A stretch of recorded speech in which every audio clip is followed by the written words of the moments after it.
Welcome to episode 16 of the Jedi Temple Archives podcast. There is more knowledge here than anywhere else in the galaxy. Only members of the Jedi Council are allowed access. Guarding the holocrons is one of the most important duties a Jedi can be given. Do you think you're up to the task?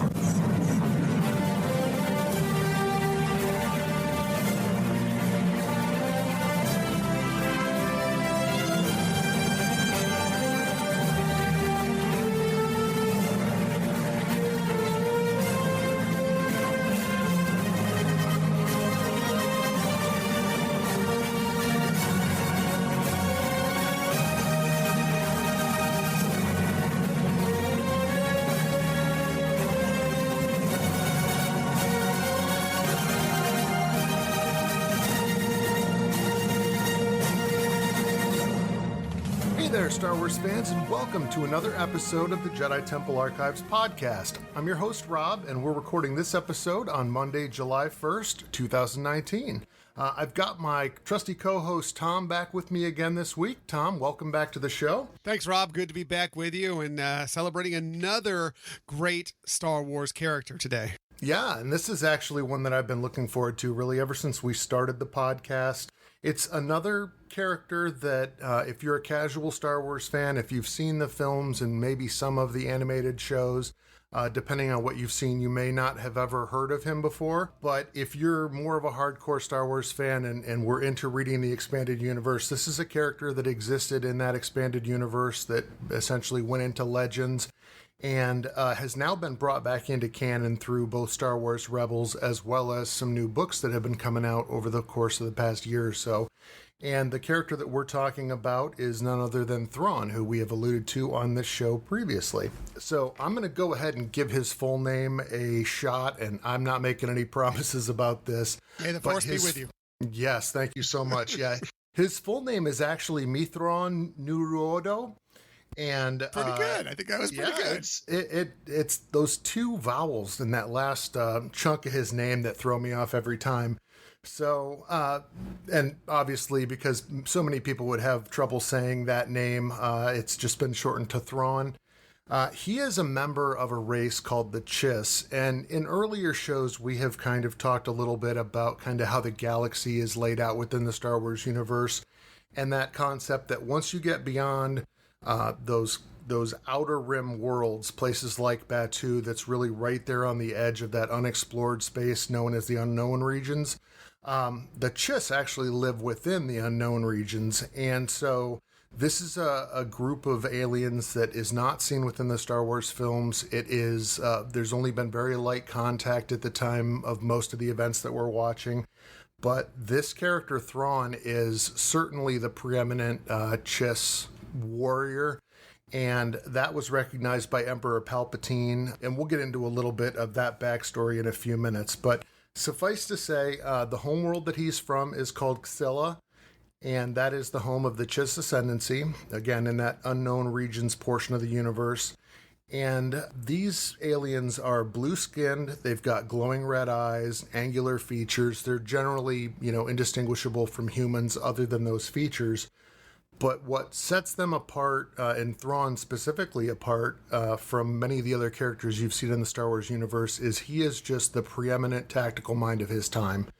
So we'll get a little bit into the details on him, kind of starting with Legends and then tying that into what is now coming back into canon. And that's actually a really kind of cool thing, because when they created the concept of Legends and essentially threw out all these stories that had been building up over years, one of the characters that I think a lot of Star Wars fans were upset to lose was Thrawn.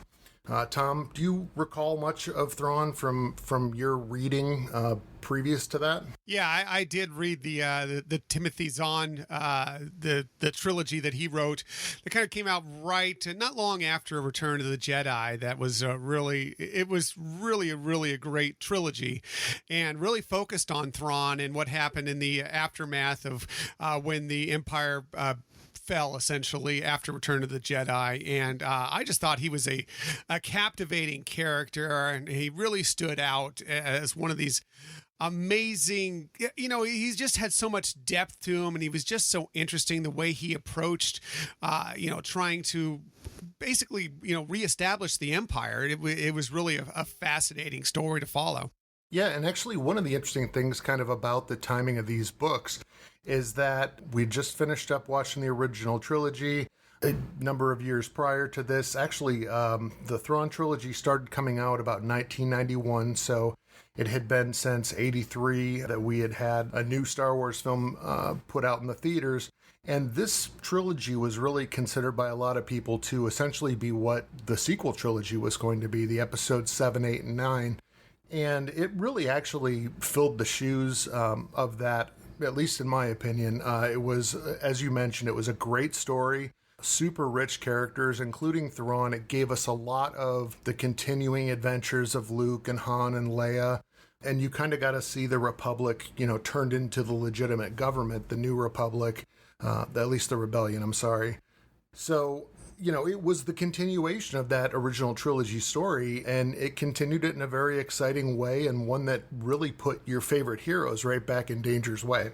Yeah, and that was part of the best of it. It was so close in story time to, I believe you have in the notes that it took place 5 years after the Return of the Jedi. I didn't recall exactly what place, but I knew it happened pretty soon after the Return of the Jedi, and that they were trying to reestablish the New Republic, and meanwhile there was these still some Imperial forces that were out there that were kind of out on the outer rim, just trying to kind of scramble. And Thrawn kind of got this together, and he had such a great tactical mind, and the way he would go through and develop these strategies to combat the different species, the different people within the universe itself was just fascinating to see him work. Yeah, and actually it made a lot of sense, the approach that he took, and I'll get into that in just a moment, but the deep backstory of Thrawn, I don't want to go too much into that. Suffice to say that this was a character that had been discovered by some of the agents of Palpatine. He was aware of him. He had actually tried to recruit him into his new empire. And at the time, Thrawn was a member of what was called the Chiss Expansionary Defense Force, which was their military force that was tasked with keeping the Chiss homeworld safe and the Chiss ascendancy safe from any of the dangers in the unknown regions. And it was pretty well developed throughout the stories that there were a number of major threats to both the Chiss ascendancy as well as the Empire that the Emperor was not even aware of at that point. So this was a scenario where, he wanted to bring Thrawn into his empire. He recognized his tactical genius. He felt like he could use them as kind of a buffer against some of these dangers. And at the time, Thrawn was unwilling to do so. He was, first concerned with protecting his own homeworld. And so it wasn't until a little bit later that eventually the Chiss had banished Thrawn. He was an outcast from his people, specifically because culturally they did not believe in first strike in their military engagements. They were only the type of people that would attack if they were first attacked. So Thrawn, however, being a military genius and recognizing that in a lot of cases, it was inevitable that they were going to be attacked, and him striking first would create, less casualties. It would end the conflict quicker. He had no issue with basically launching the first attack or a preemptive attack. And that, over the course of time, really put him in conflict with the military leaders, and he was cast out. So at that point, he did become open to joining the Empire. He did become a member of the Imperial Navy. And interestingly, the thing about the Emperor was that he was very xenophobic. He did not have a lot of love for alien species. He had some very speciesist policies within his empire. And aliens, if they were allowed to partake at all, were limited in terms of how far they could advance. So Thrawn, advancing to the rank of Grand Admiral, the highest rank in the military, at least in terms of the Imperial Navy, was incredibly unusual and, really set him out as a special character within the expanded universe novels. Yeah, it's just really interesting. And I think if you think back to the Star Wars films and you just look at the Imperial military force and all their officers and such, and they were pretty much all Caucasian men, and but whereas if you looked at the rebellion, of course, there were a lot of different alien species out there, and so to have somebody like Thrawn within this group to advance as far as he did was really, and I know you've already brought this up, Rob, but it is really kind of just an interesting thing. And that just shows you how good he was, how much of a great tactician he was, that even the Emperor was willing to overlook some of these discriminatory practices he had within it. And it also, Thrawn was such a striking figure. When you would see him, he'd be wearing this really white, Grand Admiral's uniform, and then the striking features, the angular features he had with the blue skin and the red eyes. He really stood out whenever he was in a room. Plus, he was undoubtedly the most intelligent being that was ever in any of those rooms. Yeah, and actually one of the interesting things about the way he was always portrayed, both within Legends and now within canon, is that he's very urbane, he's very calm, very soft-spoken, so he was not one to really command a room by blustering or being loud. He was, when he was at his most dangerous, he was very quiet, he was very calm, and totally in control of the situation. So I think that's one of the things that, in contrast to a Darth Vader or the Emperor, stood out to me as I was reading these novels and kind of getting to know this character. He'd be an amazing poker player because, he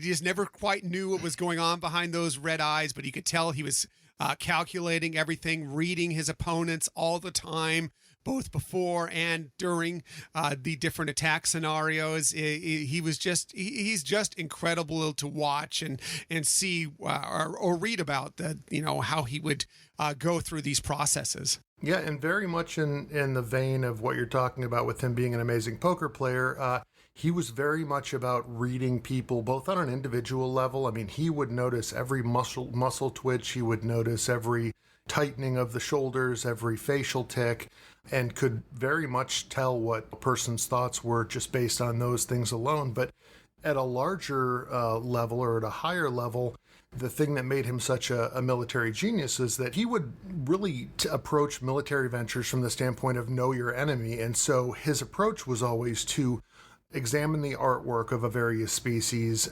from which he could determine a lot about their psychological makeup.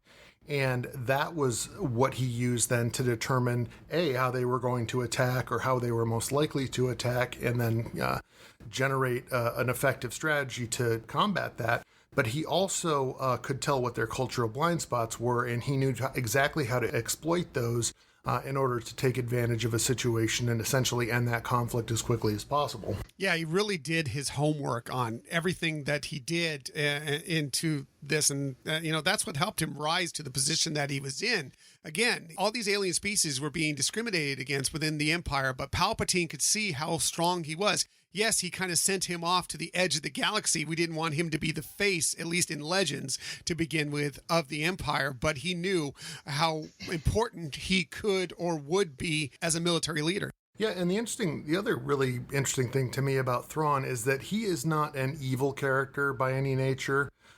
He's very practical, and when he first became aware of the Empire and the Rebellion, he certainly was aware of the Rebellion, but his thought process really launched from the point of knowing the dangers that were in the unknown regions, and that he was going to need to ally with someone within the Star Wars galaxy in order to defend against them. And when he assessed the Rebellion versus the Empire, he really felt that the Empire was the only one, and the Emperor specifically had that strength of will and the ability to do whatever was necessary at any cost, which, he didn't really associate with him, quote unquote, being a Sith, because I don't really think he was all that aware of Sith versus Jedi. But, it was really just a completely practical decision on his part in terms of which group he could ally himself with that would put him in the strongest possible situation and whom he thought had the best chance of defending against the threats in the unknown regions. Once again, Thrawn reading all that was out there, looking at all the information he had, doing his homework, studying up, and deciding on where he would best fit in within this universe. Yeah. And so once the Emperor had brought Thrawn into the Empire, he had, risen up through the ranks of the Imperial military or the Imperial Navy over the course of a number of years. obtain that rank of Grand Admiral, then Palpatine basically redeployed him along with a number of ships out into the unknown regions to help chart the unknown regions for the expansion of the Empire, but also to help protect against these threats out there and deal with them before they actually reached the known regions of the galaxy. So that is why you never really saw Grand Admiral Thrawn at any point during the Star Wars films.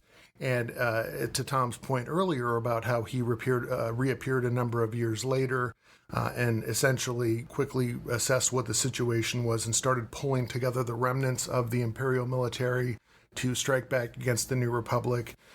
Again, not because he necessarily believed in every last tenet of the rule of Palpatine, but he knew that the galaxy basically had to be unified and had to be prepared to face some of these threats that were coming. And if you're familiar with any of the Star Wars Legends content, there is definitely a lot of that explored within those books. We won't get into it all here, but there were some very real threats, and they had huge impacts on the Star Wars universe because specifically they weren't really prepared for them as they would have been had Thrawn and the Emperor been successful. So not to say that I'm necessarily siding with the Empire in that regard, but we definitely saw some of the impacts of the rebellion being successful in their fight against the Empire. We're all a little gray, you know, there's light side and dark side in all of us. So you can sometimes see a little bit of why what Thrawn and some of the leaders within the Empire were doing and why there were reasons for them. But of course, you know, we leaning towards the light side, at least I assume you are, Rob, we lean towards the light side, obviously fall on that more than the dark side. Yeah, absolutely.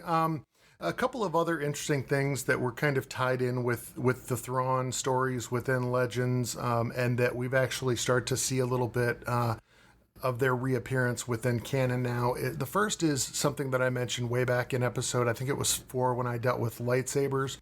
And one of the defenses against lightsabers was, in Legends, it was known as cortosis ore. In the new canon, it's now become cortosis fiber, and that is something that originally appeared in the Thrawn trilogy in Legends. That cortosis is something that when a lightsaber would contact anything that had cortosis ore in it, it would short out the lightsaber and the lightsaber would instantly turn off. So it was amazing defense against lightsabers and Jedi in particular. And that actually is something that has been reintroduced again in a slightly different form with that cortosis fiber as part of these Thrawn novels that have come back into canon. So that is something that has a major impact on the Star Wars universe. The other thing that is kind of interesting is, as we mentioned earlier, where Palpatine really was interested in ruling by fear, and his idea of pure military might was these huge super weapons. As we saw with the Death Star and then Death Star 2, Thrawn was more of a tactical military genius, and he was very interested in improving the officers beneath him. You know, he definitely interacted with his officers, wanted to hear what they had to say, and when possible, he wanted to help them improve their thought processes and understand how he developed his strategies to the best of their ability so that he could actually improve those beneath him. So definitely a difference of approach in terms of managing their people. But the other interesting difference between Thrawn and the Emperor is that Thrawn was not a big fan of super weapons. He would much rather have a military task force that was flexible and mobile and could be used to develop and implement some of these strategies that he had, as opposed to just this giant super weapon that was intended to strike fear into the hearts of the people that were arrayed against him. So it's pretty clear that Palpatine's approach was not terribly successful either time it was attempted.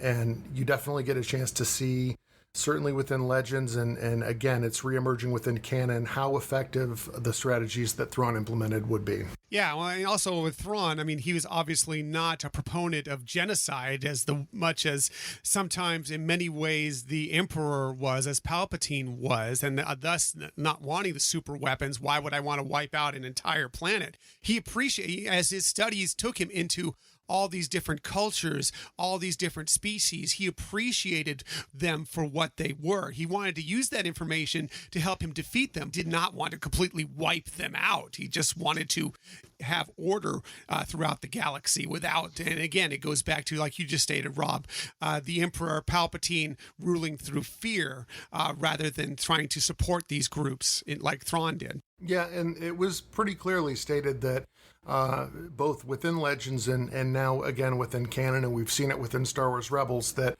Thrawn is not necessarily interested in even mass casualties. He will accept victory on any terms, and certainly he would, in many cases, prefer to leave his enemies alive if at all possible, but certainly with the promise that they were not going to continue their attack. And there are any number of examples of how he would try to give them a way out, and then if they chose not to take that, he could be very ruthless in terms of defeating them soundly in a military way as well. Yeah, it's all about working out what strategy works best for the situation, and that was Thrawn to a T. He would work it out every single time, and more often than not, he was successful with it. It would say, he was very, very good. Yep. So that kind of gives you a little bit of background on who Thrawn was as a character within the expanded universe and within what is now considered to be Legends. So I wanted to kind of carry that forward into what we know to be part of canon now. This is the gospel truth, the accepted truth within the Star Wars universe. And as I mentioned earlier, I'm very happy to see that they are in many ways bringing back all the best parts of Thrawn and kind of sanding down some of the rough edges. So what's interesting about Thrawn that has emerged within canon to date is that, again, he was someone who had traveled through the edge of known space during the period of the Clone Wars, and he had actually encountered Anakin Skywalker, and that is something that became apparent in the book Thrawn Alliances. So there's 3 Thrawn books that are out, 2 that are actually physically on the shelves right now, 1 that is coming out later in July. The first one was titled Thrawn, the second was titled Thrawn Alliances, and then the third is going to be titled Thrawn Treason. So in the first book, you get some backstory of how he was discovered by the Empire, his military career, and kind of how he rose to the level of Grand Admiral. And at the same time, you get some interesting backstories about another character that if you've watched Star Wars Rebels, you may be familiar with, and that is Arenda Price. So this is Governor Price, who becomes the Imperial Governor on the planet of Lothal, which we see within especially Season 4, I believe it was, of Star Wars Rebels. So, again, it's really kind of interesting to get some backstory on some of these characters. And then within Thrawn Alliances, you get some backstory on Thrawn prior to him coming to the Empire and the dealings that he had with Anakin Skywalker. And then later, once he had joined the Empire, a mission that he was sent on by the Emperor with Darth Vader, and some of the interesting stories there. And what was really cool about that particular book is it has a lot of tie-ins to Batuu and Black Spire Outpost in specific. So those are things that actually tie directly into some of the things you can see even within Star Wars Galaxy's Edge.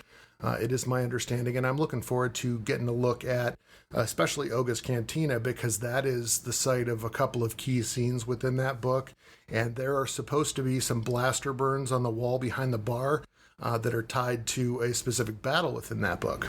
Interesting stuff. I did not know that when I visited. I have not read the books yet, unfortunately. I'm looking forward to checking them out sometime here in the near future. But there are a lot of blaster burns throughout both Oga's Cantina and Black Spire Outpost itself. And I love that they're exploring how many arrived there. And I'm glad to know that Thrawn had a part to play in some of that. Yeah, and I mean, that is really one of the coolest things. We've talked about it ad nauseum on some of the episodes that we've done on Star Wars Galaxy's Edge within the Disney parks. And we've mentioned the fact that the cool thing about that world is that as a non-Star Wars fan, you can go in there and you can be entertained at a very high level, but the more and more you know about the Star Wars universe and the stories that take place within there, there are going to be elements of that particular environment that you're going to be able to get that much more out of, because now you know the backstory, behind these blaster burns on the wall of the cantina. And it's just really cool that, it's going to be an environment where as you explore the Star Wars universe, you may notice things that you never noticed before. Yeah, as I said in the prior episode when I was with you last week, we've been there twice. We spent 8 hours within Black Spire Outpost, Star Wars Galaxy's Edge, and we haven't even scratched the surface of all there is to see and look at and explore around there. And there's just so much detail work and just interesting things that you pick up. You may walk by it 4, 5, 6, 7, who knows, 20 times. And then the next time you come by and you see this thing that's been there all along, and you're going to realize that this relates to this thing from the Star Wars universe, or this book, or this movie, or this television show.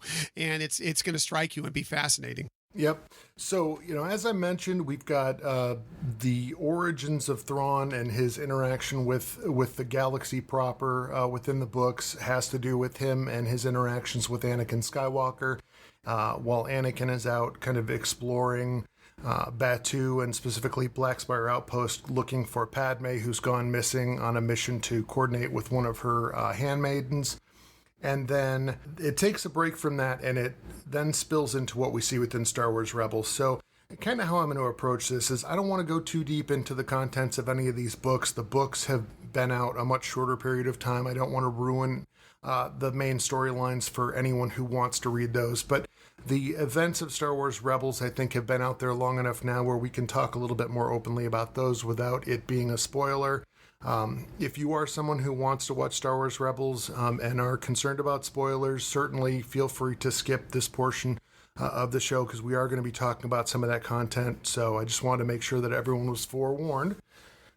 So as we find Thrawn within Star Wars Rebels, he is commanding the 7th Fleet and has been deployed to the Lothal sector to deal with Captain Hera Syndulla's cell, which are the rebels, the titular rebels, I guess is the best way to put it, that consists of General Syndulla and her crew of the ship called the Ghost, who have been creating all kinds of issues. They're kind of one of the cells of the budding Rebel Alliance that is out there creating issues for the Empire, and Palpatine has tried to deploy various members of the military, including some members of the Inquisitors. That's really a Dark Jedi offshoot that he's got to track down any remaining Jedi. And they are ineffective. They don't provide the Emperor with what he's looking for in terms of wiping out these rebel sympathizers. And so he ends up sending out Thrawn and his battle group. And what's really interesting about the events that take place within Star Wars Rebels is, despite the fact that Thrawn is this incredible military mind and he rarely is defeated, the rebels actually do make a pretty good showing. They win some small victories against him, and at times he allows them to escape just out of respect for the fact that they have bested him in some of these situations. Yeah, I think if you look at that crew, they are such a diverse group, just as, the rebellion ended up being when it grew larger than, this was just a small kind of portion of the rebellion that eventually grew and grew, and we actually see it growing throughout Rebels. But, they're such a diverse group that, yes, you can study one part of it, but that doesn't mean that there's not a different viewpoint coming from somewhere else within the crew that might, throw things on their ear for Grand Admiral Thrawn. So it really was a fascinating chess match going on between the two sides. Yeah, and it was interesting because there were times where he would start to suspect that something was going on, and he would actually arrive at the right deduction eventually, but it was always just a moment too late. Or he would actually manage to capture one of them, but he couldn't account for the actions of the others. So it's very much what you're talking about, the diversity of that group of rebels. You've got a Twi'lek pilot. You have Kanan Jarrus, who is a former Padawan who had escaped the Jedi Purge and is now teaching a young kid from Lothal named Ezra Bridger, who's also a Force sensitive, something about the meaning of the Force and kind of training him to the best of his abilities. You've got a Mandalorian replete with all of her skill set. And then you've got another character who actually is very interesting. Zeb is his name. And he's an alien character, but he is actually based off the prototype for Chewbacca from the original Star Wars film. So it's kind of cool to see that actually brought to life within the Star Wars universe in a slightly different way than it was originally intended. Right. Throw in like Chopper, who is a droid you can sometimes rely on, sometimes not, but you always know he'll do something you don't expect. So he's kind of interesting. And then they come across other various characters along the way, including Hondo Ohnaka, and he does different things with them and helps them out, and sometimes doesn't quite help them out. But they stumble across Lando Calrissian at some point.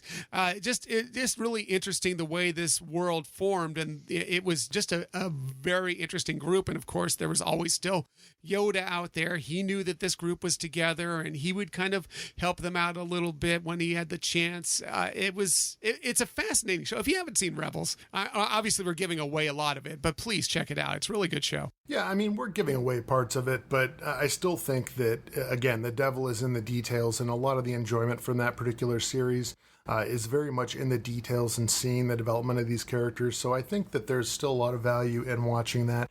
And again, it's a perfect environment to get to know a little bit about a character like Thrawn.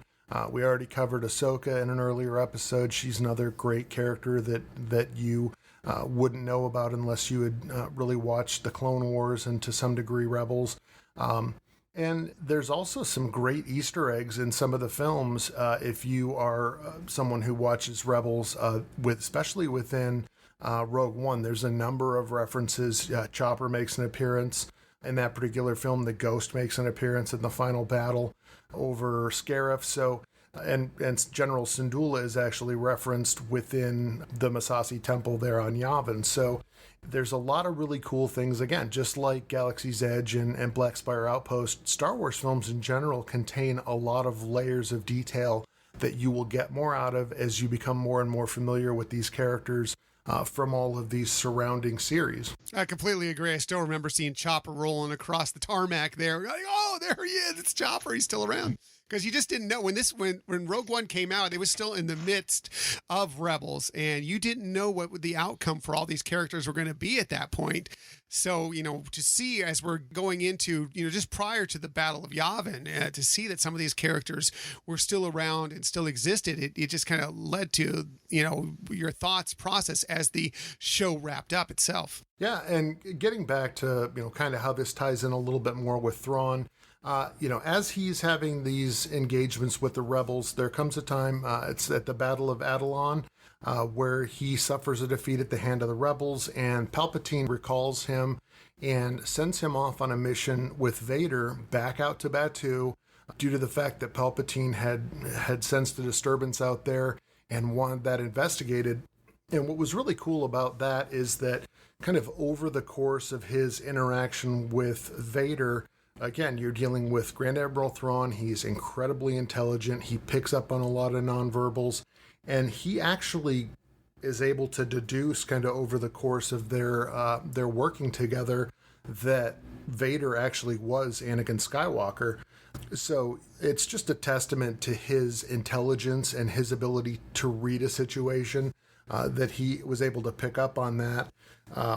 And again, I won't get too much into the details of that mission other than to say that, as I mentioned before, there's a lot of the evidence of their interaction with the denizens of Black Spire Outpost that is evidenced within Star Wars Galaxy's Edge at the Disney park. So definitely, if you read that book, take a look when you do get a chance to go visit Black Spire Outpost and see how many of those things you can pick up on. Following that interaction and that mission that he went on with Vader, he does return back to Star Wars Rebels. He does re-engage with those rebels and kind of is a major player in that final battle that wraps up Star Wars Rebels Season 4 and kind of leaves it where it is today. I'm not gonna get too much into detail about what happens to the rebels themselves or Thrawn in general. But suffice to say, that was prior to the events of what we saw within the original trilogy, and certain key members of that rebel crew never show up within the Star Wars films, nor does Grand Admiral Thrawn, but none of them have been confirmed to be dead. They may still be out floating around within the Star Wars universe. There may still be a chance that at some point we may actually get some sort of closure to what is going on with Thrawn and some of these other characters. So I'm really hopeful that that he is still alive and is still going to be someone who's got a story to tell within the Star Wars universe. I have no doubt that we're going to run into him and some of these other characters somewhere down the road in one of these series, whether it be a new animated series, a return of some sort of maybe a post-series film or something. But the way they left that hanging, they're definitely going to, Dave Filoni. He didn't end it the way he did without there being a purpose, without having something in mind. Dave Filoni, if you don't know, is the person who created both Clone Wars and Rebels, and now Star Wars Resistance, all the animated series, and now is working on The Mandalorian for that matter. He does things with a purpose, and I have no doubt that these characters are going to show up somewhere down the line in some other way, shape, or form. Yeah, I would agree. And I mean, I really can lump Ahsoka right in there with those, the rest of these characters that I'm talking about who are much bigger players than I think the casual Star Wars fan realizes. And I certainly hope that they all make an appearance at some point, whether it's in an animated series or whether it's within an actual film. I think there would be advantages to doing it both way, but there were a couple other kind of takeaways that aren't directly related to Thrawn himself, but one of the real key things that the Empire garnered from having Thrawn become a military officer was that he brought information to the Empire about the unknown regions themselves, and also some kind of navigational help that he was able to give for getting into and out of the unknown regions. And that information actually bears upon the events of the sequel trilogy, because after the Battle of Jakku, when the Empire had been defeated once and for all, and they fled the galaxy into the unknown regions, they were actually using navigational data that was provided by Thrawn and his expeditions into the unknown regions, as well as Luke Skywalker in fleeing to or rediscovering the first Jedi Temple on the planet of Ahch-To. That was also located within the unknown region. So when you're sitting there watching Force Awakens and trying to understand why they need a map to find his location, again, this is a place that is not located within the galaxy proper, and they would have been unable to locate that and get to it without proper navigational information, which that map provided. Yeah, there's a reason they're called the unknown regions. It's because they were, for the most part, unknown. But yeah, Thrawn did some work out there to help map some of those, so they kind of have some sort of idea how to navigate those areas. And interesting stuff. I wanted to go back to one other note. We were talking about Rebels a little bit, and it was something you mentioned earlier about how Thrawn was not a fan of the super weapon. And one of the things that comes out in Rebels, and I'm sorry if I'm giving away another spoiler here, but there is a storyline within it that Thrawn is trying to develop this new style of TIE fighter. It's I think it was the TIE D or Defender. That's Yeah. it. Yep. And there was a battle going on, trying to decide between the Empire itself if they were going to go with the Death Star or whether they were going to start creating these ships, and that was going to be what was going to be able to kind of keep the universe more in line. Again, something that was more keeping it in order, but not absolutely destroying everything. And Thrawn was completely behind these TIE Defenders. Yeah, absolutely. And there's a lot of kind of backstory behind the TIE Defenders even prior to Rebels, because, back in the days after the original trilogy and kind of when the expanded universe was all in development, there were a number of video games that got put out, X-Wing, TIE Fighter, etc. And this concept of a TIE Defender goes all the way back to those games. I remember playing them in the 90s and thinking how cool that TIE Defender was. And it's very different than a standard TIE fighter. It's got kind of 3 sets of wings that are slightly angled. So it's got a really cool profile to it. But unlike a regular TIE fighter that has no shields, and that was really kind of an example of how the Emperor looked at his military. I mean, and I was thinking about this the other day, it's kind of tied to the Sith mindset, right? The Sith are all about the strong will survive, and they think about attack and not defense. So when you look at how the Imperial military was set up, it was very much about power. It was very much about, being on the offensive. TIE fighters overwhelmed by skill of pilots and by sheer numbers.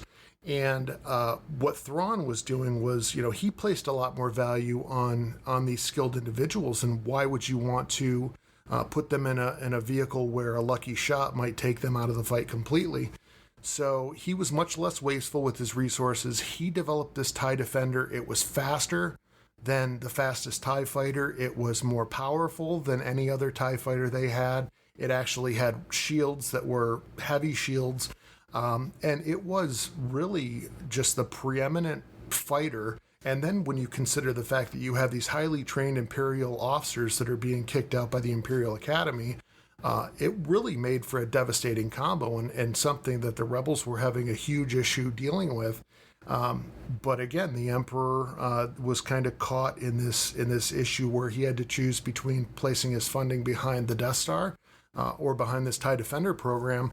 And unfortunately for Emperor Palpatine, he made the wrong decision, and really unfortunate for Thrawn.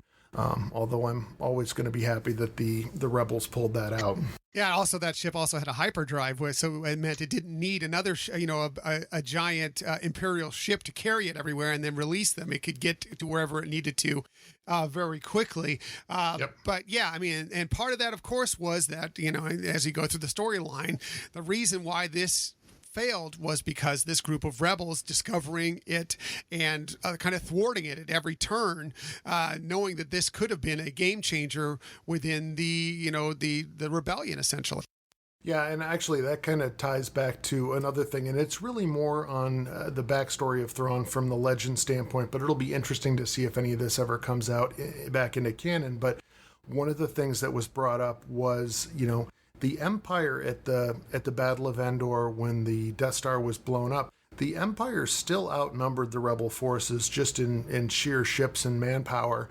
And it was talked about within those books that upon the death of the Emperor, the Imperial military forces kind of fell into disarray. And it was because the Emperor was using a form of battle meditation to basically increase the efficiency of all of his forces and coordinate everything.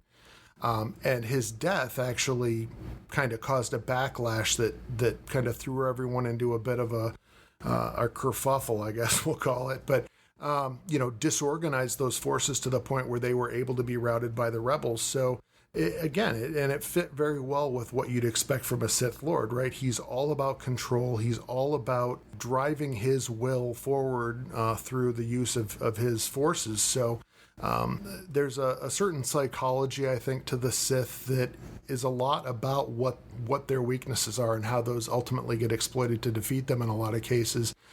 That is very consistent with how things are done in some of these stories, such as Rebels. Well, and of course, if you cut off the head of something that was it's such in line like the Empire, where you had this person ruling over everything, and even Vader below him, is kind of this pyramid. And then, it was all about these military organization. A lot of these officers were looking to climb the ranks, and they wanted to take that. So when you don't have that one lead person out there to kind of coordinate it all, and all these other portions are trying to take charge of it, of course it's going to leave it in quite a bit of disarray. And interesting, you brought up the battle meditation, essentially, that the Emperor was using to coordinate the forces. Thrawn in the Timothy Zahn novels tries to kind of recreate that as he comes across a cloned Jedi that is kind of a little bit on edge, but he convinces him a little bit to fight on his side and kind of coordinate his battle units for him. And that's an interesting part of those Legends novels. Yeah, definitely some great stories there. And interestingly enough, that clone Jedi Master who cloning Jedi Masters in Legends was always kind of a risky proposition. They tended to go insane, but even with an insane pseudo Jedi, Thrawn was all about manipulating him to do his will, essentially. So there was, a lot of psychology involved even within that relationship. Yeah, Thrawn always thinking, always working the next angle as much as he could. Yep.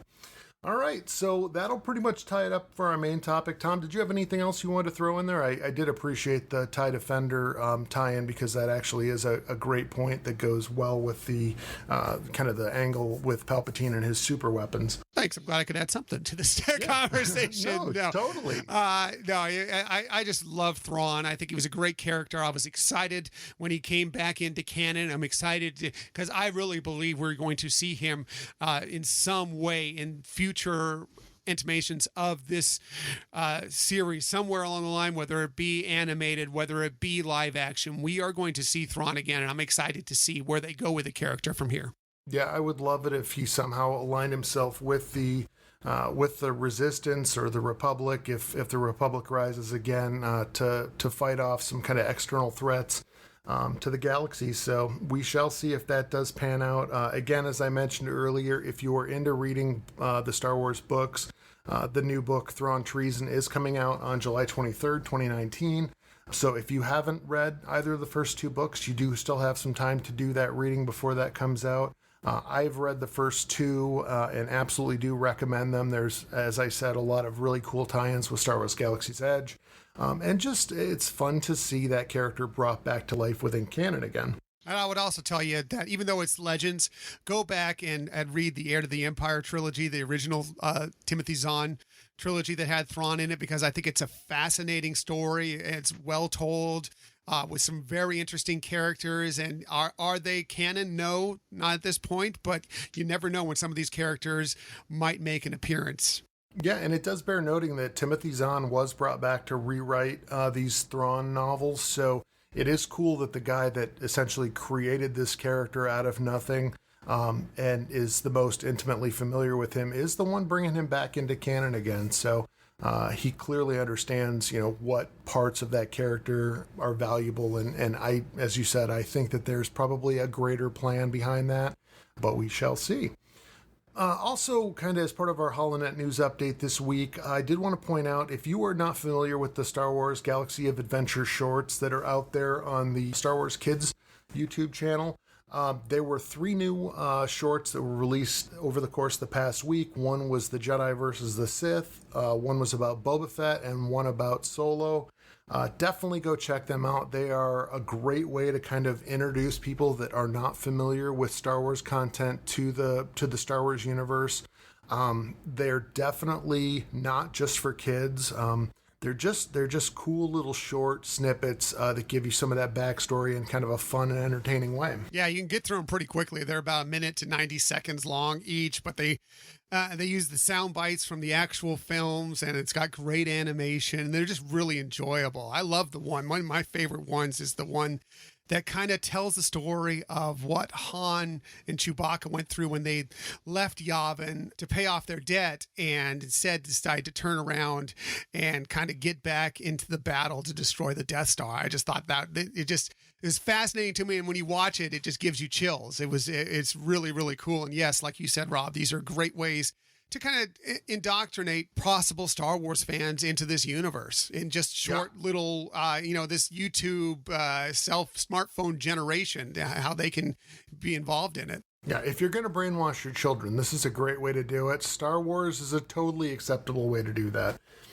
The other thing that I wanted to announce, and I did put this out on our social media earlier today, but I did open a new Spreadshirt shop for the podcast. That is open for business. If you order within the next 2 weeks, 14 days, whatever, you get a 15% discount. The discount code for that is actually found on the store page, and that can be found at shop.spreadshirt.com/JTA podcast. So if you're interested in supporting the show and helping us kind of keep the lights on here and turning out content for you to soak up, we very much appreciate it if you want to go out there and grab yourself something. And we're looking forward to hopefully putting some more designs out there in the foreseeable future. So that's really all I've got for this week. I will say that if you are a Disney annual pass holder, I know I mentioned on last week's show that that Disney World announced that they were going to be doing a preview. That has yet to be released. So if you're still interested in trying to track that down, keep an eye open. I will put it out on our social media when that link goes live and you can sign up. I'm guessing that it's going to fill up pretty quickly. So just kind of keep tabs on our social media and we will let you know. Good stuff. Good stuff. By the way, those shirts, they're gorgeous. Check them out if you got the chance, because they are really good looking shirts. Yeah, I actually had to pick up some for us, and they should be on the way this week. So looking forward to that. Tom, thank you again so much for joining us. Do you want to go ahead and give them your contact information for where you and Michelle can be found at the Hyperion Podcast? Sure. Thanks, Rob. Always a pleasure joining on the Jedi Temple Archives podcast. If you want to check out the Hyperion Adventures podcast, where we do talk Star Wars, but we also talk Marvel. We talk a lot about Disney, trips, vacations, movies, everything you might think of. You can find us pretty much everywhere you get podcasts, Apple Podcasts, Google Podcasts. We're also on Spotify, Stitcher. We're now on iHeartMedia Podcast. You can check us out there. And if you want to contact us socially, we're on Twitter at Hyperion Podcast, Facebook, Instagram, and Pinterest at Hyperion Adventures Podcast. Terrific. Thank you guys so much, or thank you for joining us today. If you guys want to reach out to us here at the Jedi Temple Archives Podcast with any thoughts about the show, ways we might be able to improve it, or topics for future shows, please feel free to do that. We can be reached at jtapodcast@gmail.com, as well as on social media at Facebook, Twitter, Instagram, and Pinterest at JTA Podcast. And again, as I mentioned earlier, we have that new Spreadshirt shop. Just go out to shop.spreadshirt.com/JTA Podcast, and you can find our gear there if you want to support the show. So again, thank you guys so much. We're looking forward to bringing you some more great content over the next few weeks, and we will look forward to talking with you guys all next week. May the Force be with you.